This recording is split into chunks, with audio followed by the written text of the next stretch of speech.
श्री गुरुचरित्र अध्याय पहिला. मंगलाचरण. शिष्याच्या हृदयातील गुरुभेटीची तळमळ. श्री गणेशाय नमः. हे गजानना, तुला नमस्कार असो. तू विश्वाचा प्रतिपालक आहेस. जे तुझी भक्ती करतात त्यांच्या कार्यात विघ्न येत नाहीत. तू 14 विद्या व 64 कलांचा स्वामी आहेस. तुझे महात्म्य खूप थोर आहे. म्हणूनच सुरवर, मुनिजन व भक्तगण कार्यारंभी तुझेच पूजन करतात. हे गौरीसुता, गुरुचरित्र लिहावे असे माझ्या मनात आहे. तू बुद्धिदाता आहेस, म्हणून तुला वंदन करून मी अशी प्रार्थना करतो की हे ग्रंथकार्य तू निजकृपेने पूर्णत्वास ने. मला आशीर्वाद दे, स्फूर्ती दे. आई सरस्वती, मी तुला नमस्कार करतो. श्री नरसिंह सरस्वती हे माझे गुरु. त्यांच्या नावात तुझे नाव असल्यामुळे तू मला अत्यंत प्रिय आहेस. तू माझ्यावर प्रसन्न हो. या ग्रंथकार्यासाठी मला मदत कर. सृष्टी उत्पन्न करणारा ब्रह्मदेव, विश्वपालक श्री विष्णू आणि संहाराने सृष्टीचे नियमन करणारा शंकर या त्रिवर्गास नमस्कार. सर्व देवांना नमस्कार. सिद्ध, गंधर्व, ऋषी, व्यासादी श्रेष्ठ, मुनी, वाल्मिकी आदी कवीश्वर या सर्वांना नमस्कार. तुम्ही माझ्यावर कृपादृष्टी ठेवून हे ग्रंथकार्य पूर्णत्वास न्या अशी विनम्र प्रार्थना करतो. मातापित्यास नमस्कार. आपस्तंभ शाखेचे कौंडिन्य गोत्रात जन्मलेले सायदेव हे आमचे मूळ पुरुष. खापर पंजोबा, साखरे हे त्यांचे आडनाव. त्यांचे पुत्र नागनाथ, त्यांचे पुत्र देवराय व त्यांचे पुत्र गंगाधर हे माझे वडील. आश्वालायन शाखेचे काश्यप गोत्राचे चौंडेश्वरी यांची कन्या चंपा ही माझी आई. माझ्या वडिलांच्या नावापुढे सरस्वती हे नाव लावून मी मोठ्या आदराने सरस्वती गंगाधर असे नाम धारण केले आहे. आमच्या कुळावर पूर्वीपासून श्री गुरूंची कृपा आहे. त्यांनीच मला श्री गुरुचरित्र लिहिण्याची आज्ञा केली आहे. श्री गुरूंच्या आशीर्वादाने हा ग्रंथ पूर्ण होईल अशी माझी श्रद्धा आहे. श्री गुरु नरसिंह सरस्वती म्हणजे श्री दत्तात्रयांचा अवतार. ज्यांना आपले व आपल्या पुत्रपौत्रांचे कल्याण व्हावे असे वाटते त्यांना हे गुरुचरित्र फलदायी होईल. ज्यांच्या घरी हे गुरुचरित्र नित्य प्रेमाने श्रवण पठन केले जाईल त्यांच्या घरी लक्ष्मी वास करेल. त्यांची मनोरथे पूर्ण होतील. इष्ट कार्यसिद्धी होईल. तेथे सुख समाधान नांदेल. दुःख, संकटे, चिंता, पीडा व व्याधी यांचे निवारण होईल. श्री गुरूंच्या वास्तव्याने पावन झालेल्या श्री क्षेत्र गाणगापुरास जाऊन श्री गुरूंची आराधना केल्याने इष्ट फलप्राप्ती त्वरित होते. गुरुने दिलेल्या नाममंत्राचा जप करणारा एक साधक अन्य ग्रामी राहत असे. एके दिवशी त्यांच्या मनात श्री गुरूंच्या दर्शनाची तीव्र इच्छा निर्माण झाली. तो गाणगापुराकडे वाटचाल करू लागला. तो श्री गुरूंना करुण वचनांनी एकसारखा आळवीत होता. गुरुदेव, मी आपला दास आहे. आपण माझी तळमळ जाणता. ज्यांच्या स्मरणाने समस्त दैन्यांचे निरसन होते त्या तुम्ही मला आज दर्शन दिले नाही तर तुमच्या महात्म्याला कमीपणा येईल. तुमच्या भेटीसाठी मी अत्यंत व्याकुळ झालो असताना तुम्ही माझ्यावर कृपा केली नाही तर मी कोठे जाऊ. वेद म्हणतात गुरु हेच त्रिमूर्ती आहेत. भक्तांसाठी कृपा सिंधूच आहेत. कलियुगात ते नरसिंह सरस्वती या नावाने विख्यात होतील. अगम्य लीला दाखवून लोकांचा उद्धार करतील. हे गुरु, त्या वेदवचनांना तू माझ्या बाबतीत खरे करून दाखव. तुझ्या ठाई तिन्ही देवांचे गुण एकवटले आहेत. तू परम दयाळू आहेस. म्हणून माझी तुला अशी विनंती आहे की मला भावभक्ती माहीत नाही. माझे चित्तही स्थिर राहत नाही. तरीही मला वेगाने पाव. माझ्यासाठी माता, पिता, आप्त, बंधू, स्वकीय सर्व काही तूच आहेस. हे गुरुदेवा, तू माझे कष्ट व माझे दैन्य हरण कर. तू सर्वज्ञ आहेस. मग माझ्या मनीचे दुःख तुला कळत कसं नाही. घेतल्याशिवाय द्यायचे नाही अशी तुझी रीत असेल तर मी काय देऊ ते तरी सांग. काहीतरी घेऊन देणे तर हा व्यवहार झाला. त्यात तुझे काय औदार्य. हे नरहरी, माझ्यावर कृपा करणे तुला सहज शक्य असताना मला एवढा आटापिटा का करायला लावतोस. मी बालक तुझा सेवक आहे. त्याच्या बाबतीत एवढी कठोरता धरणे तुला शोभत नाही. तू माझ्यावर रागवला आहेस का? माझ्यावर कृपा करण्यासाठी एवढा विलंब का? तेव्हा नामधारकाच्या हृदयातील तळमळ जाणून गायीने वत्सासाठी धावावे तसे गुरुनाथ शिष्यासाठी धावले. त्यांच्या दर्शनाने शिष्यांची तळमळ एकदम शांत झाली. त्यांनी गुरुचरणांवर मस्तक ठेवून त्यांना वंदन केले. श्री गुरूंच्या भेटीने त्याला खूपच हर्ष झाला होता. त्याच्या हृदयात श्री गुरूंची मूर्ती स्थिरावली होती. श्री गुरुदेव दत्त. अध्याय पहिला समाप्त. अध्याय दुसरा. संदीपकाची गुरुभक्ती. श्री गणेशाय नमः. हरिनाम घेणारा एक शिष्य श्री गुरुचरणांचे ध्यान करीत मार्गाने कुठेतरी जात होता. दमल्यामुळे तो एका झाडाखाली विसावला. भस्म, व्याघ्रचर्म आणि पितांबर धारण केलेला एक योगी त्याच्या स्वप्नात आला. त्याने नामधारकाच्या भाळी स्वहस्ते भस्म लावले व त्याला अभयदान दिले. नामधारकाला एकदम जाग आली. त्याने भोवताली पाहिले पण कोणीच दिसले नाही. तो आश्चर्य करीत पुनस्त मार्गस्थ झाला. काही अंतरावर त्याला स्वप्नातील योग्याचे प्रत्यक्ष दर्शन झाले. तो आनंदाने पुढे धावला व त्याला वंदन करून म्हणाला, हे योगीश्वरा, या भक्तावर कृपा करणाऱ्या स्वामीराया, आपण कोण? कोठून आलात? आपण कोठे राहता? योगी म्हणाला, माझे नाव सिद्ध. गाणगापुराची नरसिंह सरस्वती हे माझे गुरु. नामधारक म्हणाला, मीही नित्य श्री गुरूंचे ध्यान करतो. मग माझ्या नशिबी ही कष्टप्रद अवस्था का? योगी म्हणाला, नामधारका, तू त्यांची एकनिष्ठेने भक्ती कर, मग तुला त्यांच्या कृपेची साक्षात अनुभूती येईल. पूर्वी ब्रह्मदेवाने कलियुगाला श्री गुरूंचा महिमा सविस्तर सांगितला. तोच मी तुला सांगतो, ऐक. सृष्टीच्या आरंभी विष्णूने आपल्या नाभिकमलातून ब्रह्मदेवास उत्पन्न केले. त्याला 4 वेद दिले व त्यांना अनुसरून जगाची निर्मिती करण्यास सांगितले. त्याप्रमाणे त्याने विश्व निर्माण केले. 4 प्रकारची जीवकोटी उत्पन्न केली. मग त्याने काळाचे 4 विभाग करून 4 युगे निर्माण केली. त्यांना क्रमाने पृथ्वीवर धाडले. कृतयुगाच्या प्रभावाने लोक सत्प्रवृत्त व सन्मार्गी झाले. त्रेतायुगाच्या प्रभावाने लोक यज्ञाद्वारे स्वतःचे कल्याण करून घेऊ लागले. द्वापार युगाने आपल्या स्वधर्माप्रमाणे पाप व पुण्य समसमान केले. त्यानंतर ब्रह्मदेवाने कलियुगाला बोलावून घेतले. ते वृद्ध आणि वैराग्य शून्य होते. कलह आणि द्वेष यांना बरोबर घेऊनच ते आले होते. त्याने उजव्या हाताने स्वतःची जीभ व डाव्या हाताने शिश्न धरले होते. ब्रह्मापुढे अधोमुख उभे राहून म्हणाले, हे विधी, मी दुर्जनांचा मित्र व सज्जनांचा वैरी आहे. जे वाणी, रसना व कामवासना ताब्यात ठेवतात त्यांना मी काहीच करू शकत नाही. गुरुभक्त, शिवभक्त, हरिभक्त, सदाचारी, धर्माचरणी यांच्या पुढे माझा काय निभाव लागणार? ब्रह्मदेव म्हणाला, काळजी करू नकोस. तू काळाला बरोबर घेऊन जा. तू भूलोकी जाताच लोकांची धर्मप्रवृत्ती निस्तेज होईल. सज्जनही पापप्रवृत्त होतील. त्यांना तू पीडा दे. जे लोक तुला वश होणार नाही असे पुण्यवान सज्जन फारच थोडे असतील. निर्मळ मनाचे, निष्कपटी, निर्लोभी, माता, पिता, देव, ब्राह्मण, गुरु, गायी व तुलसी यांची सेवा करणाऱ्या साधुजनांना तू कधीही त्रास देऊ नकोस. ही माझी आज्ञा आहे. कलियुगाने ब्रह्मदेवाला गुरूंचे स्वरूप व महात्म्य विचारले. ब्रह्मदेव म्हणाला, गुरु हा शब्द 4 मुक्तींची प्राप्ती करून देणारा महामंत्र आहे. गुरु हाच ब्रह्मा, विष्णू, महेश, देव कोपले तर गुरु रक्षण करतील, पण गुरु कोपला तर कोणीच रक्षण करू शकत नाही. गुरुभक्तीने जगाच्या रहस्यांचे आकलन होते. भक्ती, वैराग्य व सत्प्रवृत्ती वृद्धिंगत होते. गुरुमुखातून ऐकले म्हणजे शास्त्रास्त्रांचे व्यवस्थित आकलन होते.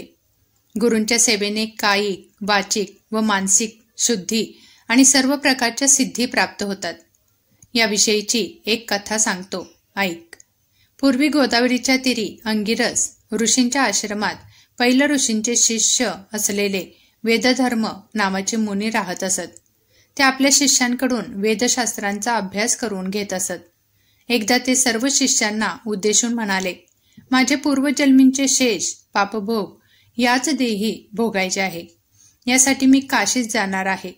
तेथे मला कुष्ठरोग होईल. मी आंधळा व पांगळा होईल. मला 21 वर्ष सांभाळावे लागेल. हे एक खडतर सेवाव्रतच आहे. त्यावेळी तुमच्यापैकी कोण माझी सेवा करेल ते सांगा. ते ऐकून संदीपक नावाच्या शिष्याने, मी तुमची सेवा करीन. तुम्ही अनुमती दिलीत तर तुमचे सर्व पापभोग मी स्वतः भोगीन असे सांगितले. वेदधर्मांना परम संतोष वाटला. काही दिवसांनी वेदधर्म संदीपकाला घेऊन काशीस आले. तेथे त्यांना कुष्ठरोग झाला. त्या दुःखाने त्यांचा पूर्व स्वभाव बदलून ते हट्टी, चिडखोर, उर्मट, क्रूर व शिवराळ झाले. अनंत हालापेष्टा सोसून संदीपक गुरुसेवेत तत्पर राहिला. संदीपकाची एकनिष्ठ सेवा भक्ती पाहून विश्वनाथाने त्याला दर्शन दिले. त्याला वरदान मागण्यास सांगितले, पण त्याने काहीच मागितले नाही. मग विष्णूने दर्शन देऊन वर मागण्यास सांगितले. तेव्हा संदीपकाने माझी गुरुभक्ती अधिकाधिक दृढ हो असा आशीर्वाद मागितला. तेव्हा प्रसन्न झालेल्या श्री विष्णूंनी त्याच्या गुरुभक्तीची प्रशंसा केली. ही गोष्ट वेदधर्मांना कळताच त्यांनी संदीपकाला वरदान दिले.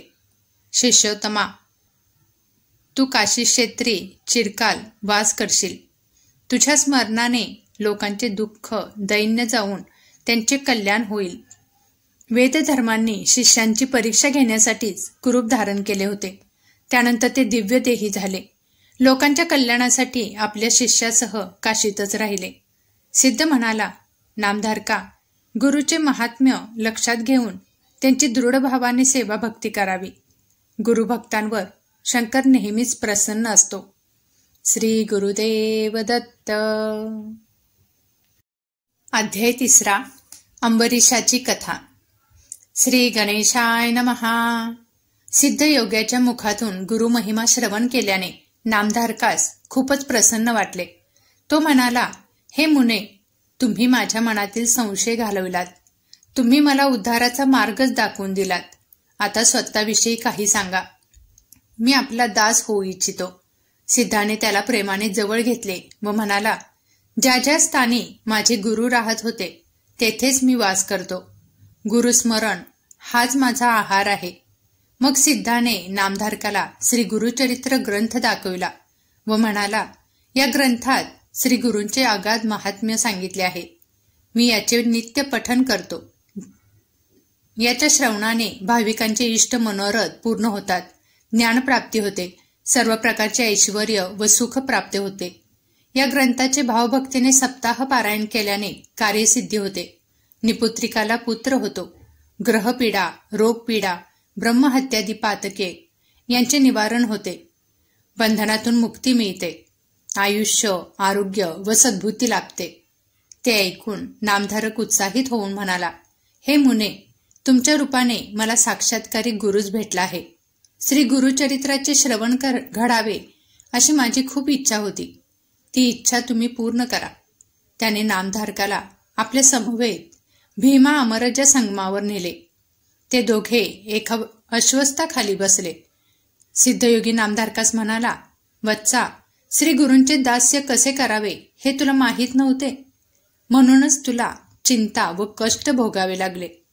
नामधारक म्हणाला, मला श्री गुरूंची ओळख पटवून द्या. सिद्धाला त्याची दया आली. तो म्हणाला, वत्सा, ज्यांच्या मनात दृढ भाव नाही ते अविद्येच्या मायेने वेठून दुःख भोगतात. ते भोगताना गुरुला दूषणे देतात. संशय टाकून दे. श्री गुरु म्हणजे कृपेचा सागर. तो कधी तुझी उपेक्षा करणार नाही. त्यांनी वरदहस्त ठेवताच प्रपंचातही परमार्थ साध्य होतो.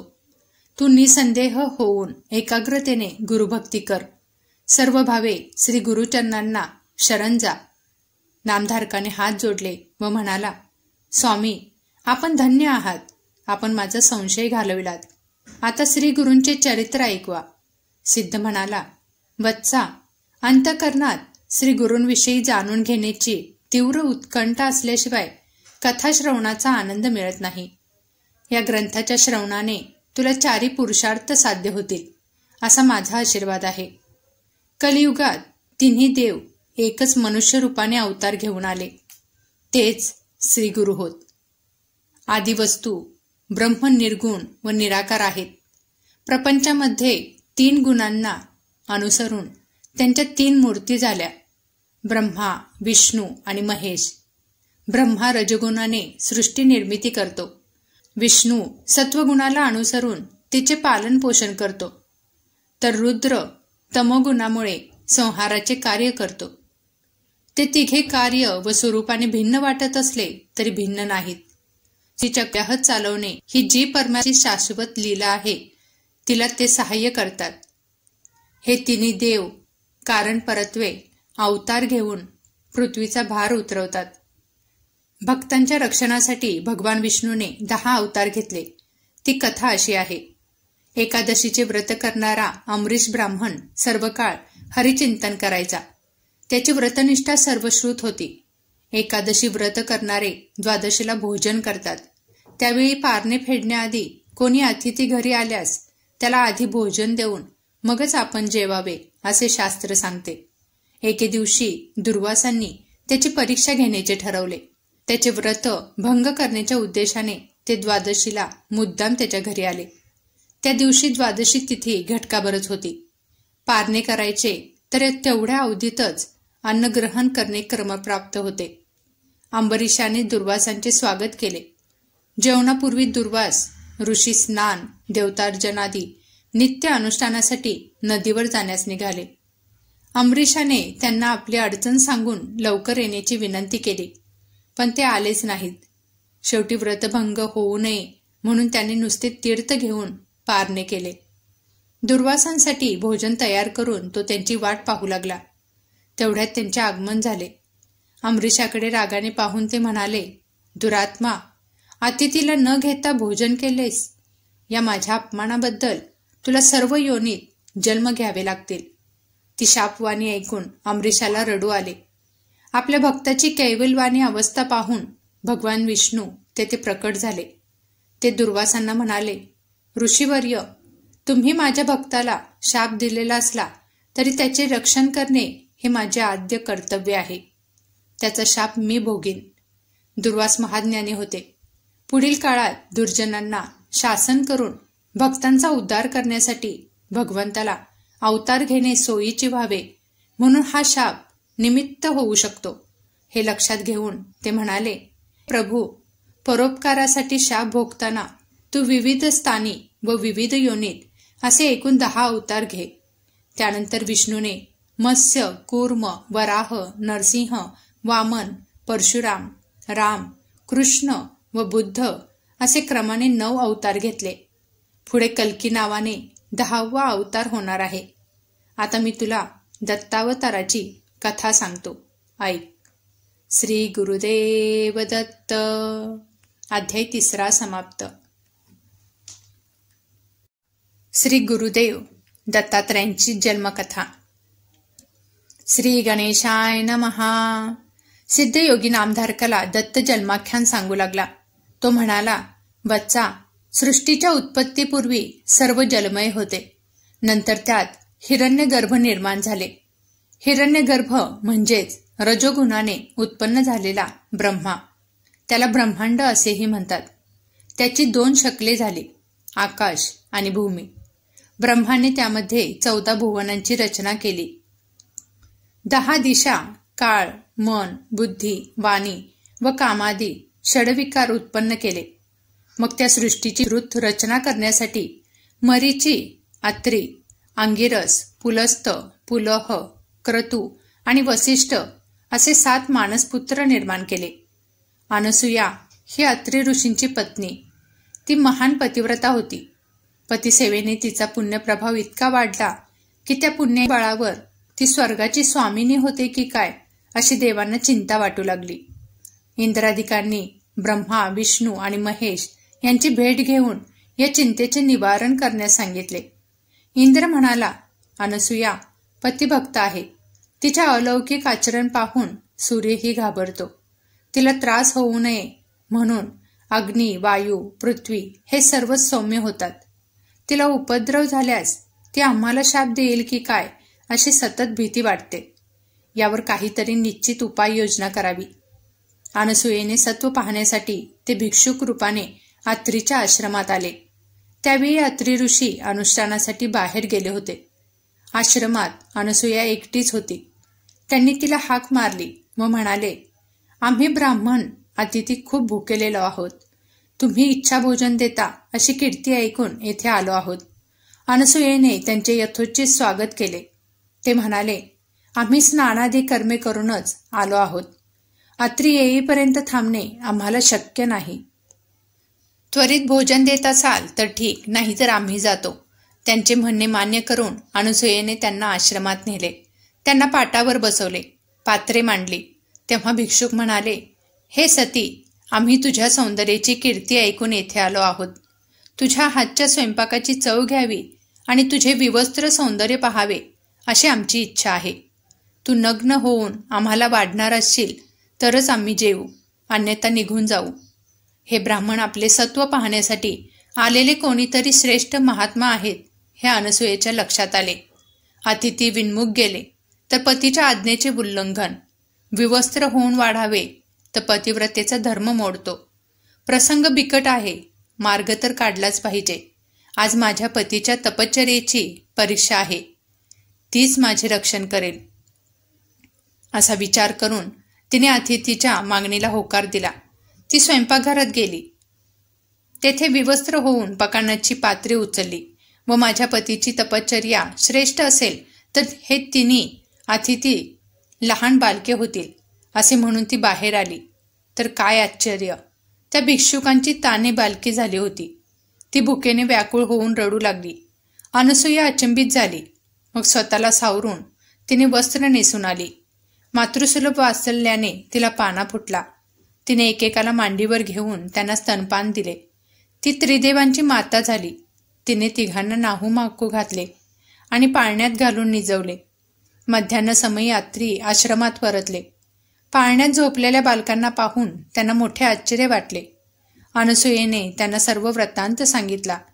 अत्रींनी अंतर्ज्ञानाने त्यांची स्वरूपखून जाणली. बालरूपातील त्रिदेवांना वंदन केले. तेव्हा ते तिघेही आपले बालरूप तसेच ठेवून निजरूपात प्रकट झाले. त्यांनी अत्री व अनसूयेची प्रशंसा केली आणि वर मागण्यास सांगितले. अत्रींनी अनसूयेची चर्चा केली व म्हणाले, हे देवी श्रेष्ठींनो, तुम्ही बालरूपाने माझ्या घरी आलेलाच आहात तर माझे पुत्र म्हणून येथेच राहा. तेव्हा तथास्तु म्हणून हे तिन्ही देव स्वस्थानी परतले. अत्री अनसूयेने त्या बालकांचे नामकरण केले. बालरूपातील ब्रह्मा, विष्णू, महेश्वर यांच्या अनुक्रमे चंद्र, दत्त आणि दुर्वास अशी नावे ठेवली. काही काळाने दुर्वास आणि चंद्र मातेसन्मुख उभे राहिले. दुर्वास म्हणाला, आई, मी तीर्थयात्रा व तपश्चर्या करणार आहे, मला निरोप दे. चंद्र म्हणाला, मी तारांगणात राहून तुमच्या चरणांचे नित्य दर्शन घेईल. शीतल चांदणे पसरवून सर्वांना सुख देईन. पृथ्वीवरील वनस्पतींचे पोषण करीन. विष्णुमूर्ती दत्त तुझ्यापाशी राहून तुझी सेवा करील. अनसूयेने त्यांना जाण्याची आज्ञा दिली. विष्णू दत्त रूपाने अत्री आश्रमी राहिला. ब्रह्मदेव आणि शंकर यांनी आपापले दिव्य अंश त्यांच्या ठायी स्थापन केले. तेव्हापासून दत्त हा अत्री अनसूयेचा पुत्र आणि श्रीविष्णूंचा अवतार असूनही दत्तात्रय म्हणून एकत्वाने राहिला. तो दत्तात्रय महाप्रभू हाच गुरु परंपरेचे मूळ पीठ आहे. दत्त जन्माची अद्भुत कथा ऐकून नामधारकास अपार धन्यता वाटली. तो सिद्धयोगाला म्हणाला, हे मुने, आता मला दत्तात्रयांच्या अवतारांविषयी सविस्तर सांगा. इथे अध्याय 4 समाप्त. श्री गुरुदेव दत्त. श्री श्रीपाद वल्लभांची जन्मकथा. श्री गणेशाय नमः. सिद्ध म्हणाला, नामधारका, कलियुगात धर्ष्ट धर्म श्री दत्तांनीही लोककल्याणार्थ घेतले. त्यापुढे अपराज नावाचा स्तंभ शाखेचा एक ब्राह्मण रासे. पत्नी सुमती धर्मपतिव्रती. ती विष्णूची भक्तीने आराधना करावी. एकदा अपराजाच्या घरी पितृश्राद्ध होते. श्राद्धासाठी आमंत्रित ब्राह्मणांचे भोजन व्हायचे होते. तेव्हा दत्तात्रय महाप्रभू अतिथी रूपाने तिच्या द्वारी आले. सुमतीने ब्राह्मण भोजनापूर्वीच भिक्षा घातली. ही तिची सेवा तत्परता पाहून दत्तात्रयांनी तिला 3 मुखे व 6 हात या मूळ दत्त स्वरूपात दर्शन दिले आणि इच्छित वर मागण्यास सांगितले. सुमतीने श्री गुरूंची स्तुती केली व म्हणाली, गुरुदेव, आपण मला अतिथी रूपात माते असे हाक मारलीत. हे वचन खरे हो. मला अनेक अपत्य झाली, ती जन्मताच मेली. जे 2 पुत्र जगले त्यात एक आंधळा आहे तर दुसरा पांगळा. असे पुत्र असून नसल्यासारखेच आहेत. माझा पुत्र तुमच्यासारखा महाज्ञानी, जगद्वंद्व, देवासारखा आणि परम पुरुषार्थ असावा अशी इच्छा आहे. ती तुम्ही पूर्ण करा. दत्तात्रय म्हणाले, माते, तुला अपेक्षित असाच पुत्र होईल. तो महातपस्वी असेल. तो तुझ्या कुळाचा उद्धार करील. त्याची मोठी कीर्ती होईल. मात्र तुम्हाला त्याला नाही लागेल. त्याचा शब्द मोडलात तर तो तुमच्याबरोबर राहणार नाही. सुमतीला वरदान देऊन दत्तात्रय अदृश्य झाले. हे व्रत तिने पतीला सांगितले. तेव्हा त्यालाही खूप आश्चर्य वाटले. तो सुमतीला म्हणाला, दत्तात्रयांनी तुला माते अशी हाक मारली. त्या अर्थी तेच पुत्र रूपाने तुझ्या पोटी जन्म घेतील. आपले भाग्य आज फळास आले. त्यावेळी दोघांचाही आनंद गगनात मावत नव्हता. सुमतीच्या मनात थोडी रुखरुख होती. ती पतीला म्हणाली, नाथ, आज मी श्राद्धाचे ब्राह्मण जेवण्यापूर्वीच भिक्षा घातली. यात माझे काही चुकले का? अपराज म्हणाला, अगं, तू योग्य तेच केलेस. साक्षात दत्तप्रभूंनी आज आपल्या घरी भिक्षा मागितली. त्यांनी तुला दर्शन दिले, वरदान दिले. आज आपले सर्व पितृगण कृतार्थ झाले. आता ते स्वर्गलोकी जातील. त्यानंतर काही काळाने सुमती गर्भवती झाली. तिने एका तेजस्वी पुत्राला जन्म दिला. ब्राह्मणांनी त्याचे जातक वर्तविले. हा पुत्र तपस्वी होईल, विश्वाला मार्गदर्शन करेल, याची जगद्गुरू म्हणून कीर्ती होईल. ते ऐकून अपराज व सुमतीला धन्य वाटले. त्यांनी पुत्राचे श्रीपाद असे नाव ठेवले. श्रीपाद 7 वर्षाचा झाल्यावर पित्याने त्यांची मुंज केली. मौजीबंधन होताच तो 4ही वेद घडाघडा म्हणू लागला. त्यांनी मानसा, न्याय, आदी दर्शनशास्त्रेही त्यात प्रकट केली. लोकांसाठी त्याला अवतारी मानू लागले. त्याने आचार, विचार, कर्म, प्रायचित्ते, वेदांचा अर्थ, वेदांताचे रहस्य अशा अनेक विषयांचे ज्ञान लोकांसाठी प्रकट केले. श्रीपाद 16 वर्षाचा झाला तेव्हा त्याच्या मातापित्यांनी त्याला विवाहाबद्दल विचारले. तो म्हणाला, मी तपस्वी ब्रह्मचारी आहे. योगरूपी स्त्री हीच माझी पत्नी, म्हणून मी श्रीपाद श्री वल्लभ आहे. लवकरच मी उत्तरेकडे जाणार आहे. ते ऐकून अपराज व सुमतीला वाईट वाटले. दत्तात्रयांचे वचन आठवून त्यांनी त्याला विरोध केला नाही. ती दोघे म्हणाली, बाळा, तू आमची म्हातारपणाची काठी आहेस. तूच निघून गेलास तर आम्ही कोणाकडे आशेने बघायचे. तू आमचे दैन्य दूर करशील अशी आमची अपेक्षा होती. आता आम्ही काय करायचे? श्रीपादाने त्या दोघांचे सांत्वन केले. तो म्हणाला, आई, बाबा, एवढेच ना, मी आत्ताच तुमचे दुःख घालवितो. मग त्याने आपल्या दोन्ही भावांवर अमृतमय कृपादृष्टी टाकली. तर काय आश्चर्य, ते दोघेही अव्यंग, सुंदर व सदृढ झाले. त्यांनी श्रीपादाचे कृतज्ञतेने पाय धरले. श्रीपाद म्हणाला, तुम्ही मातापित्यांची सेवा कराल व की पुत्र पौत्रिका शेवटी मुकाल. ते सर्व होऊन अपराज व सुमतीला आनंदाश्रू आवरत नव्हते. श्रीपादाने त्यांनाही आश्वासन दिले, हे तुमचे दोन्ही पुत्र शतायुषी होतील. त्यांच्या घरी अखंड लक्ष्मी नांदेल. यांची मोठी कीर्ती होईल. यांचे वंशज वेदशास्त्र संपन्न, सदाचारी व प्रतिष्ठा प्राप्त होतील. मला साधूजनांना दीक्षा देण्यासाठी उत्तरेकडे जायचं आहे. अनुज्ञा असावी. मातापित्यांच्या डोळ्यात अश्रू तळतळत होते. त्यांना वंदन करून श्रीपाद क्षणार्धात अदृश्य झाला. तो गुप्त रूपाने काशीस आला. तेथून बद्रिकाश्रमास गेला. तेथे नारायणाची भेट घेतली आणि त्याला मी कार्यासाठी मनुष्य रूपाने अवतार घेतला आहे असे सांगितले. मग तो तीर्थयात्रा करीत गोकर्ण क्षेत्री आला. इति 5वा अध्याय समाप्त. श्री गुरुदेव दत्त.